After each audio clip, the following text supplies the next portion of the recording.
Welcome to this video tutorial where we're going to look at how to set up a job template in the Vault Platform software. So if we start by going to our project settings, we can see that there are some preset job templates, for example for cloning material, for linking to clips and for archiving. But we can also set up our own job templates.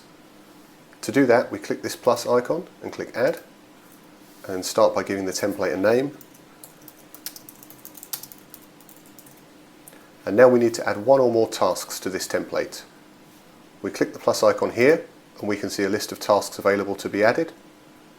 We can add, for example, a generate, which will do a transcode, and for this we choose a deliverable.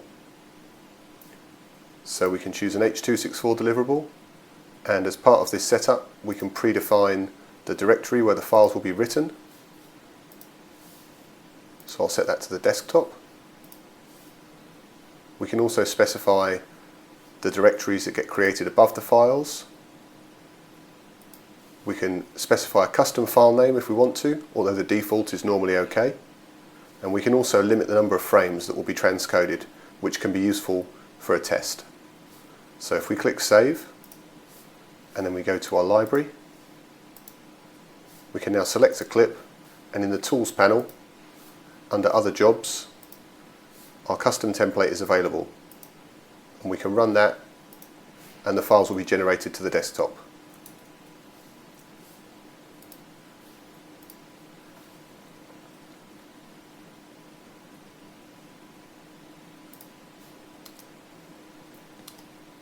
We can add more than one task to a job, so if we go back to our template and click this pencil icon to edit, we can choose to add in another task, which may be another transcode.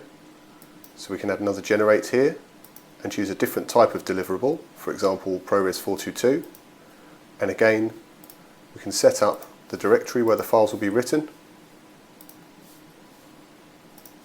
and other options. We can change the base directory in this case to include a production name folder, a shoot date folder and a day folder. We need to give each task within this template a different name. So if we just call this one Generate H.264, and we'll call this one Generate ProRes.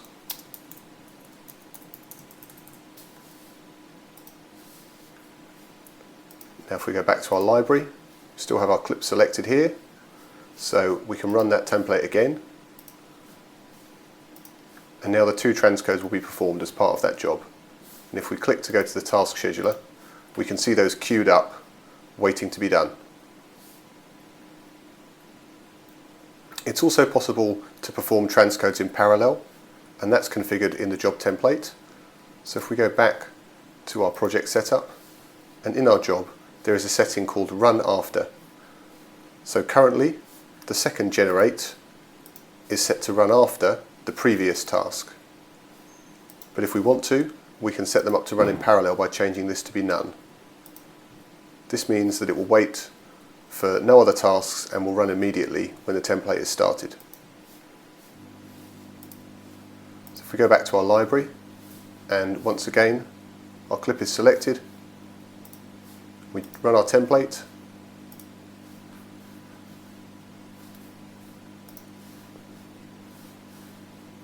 this time we can see the two transcodes are running in parallel. Two folders are created on the desktop in this instance. They're time-stamped because they were begun at the same time, but one of them has a brackets 2, which is the second task in our template. And we can see the folder structure as defined in the template. So we have a role folder followed by the shot name, and in the second case we have a production name, a shoot date, a shoot day, and then the role name and the file. If we want to set up a task to run on a specific card reader, we can also do this.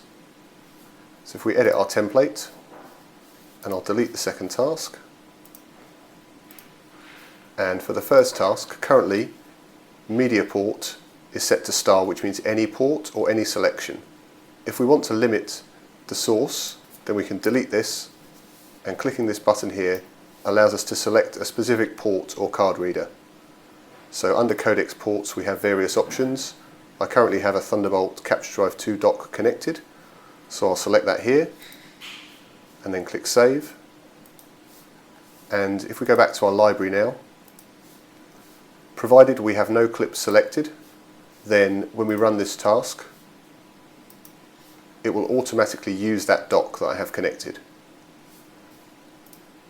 If we have a selection made and run the task, we have the option to use the current selection, or we can select to use the dock.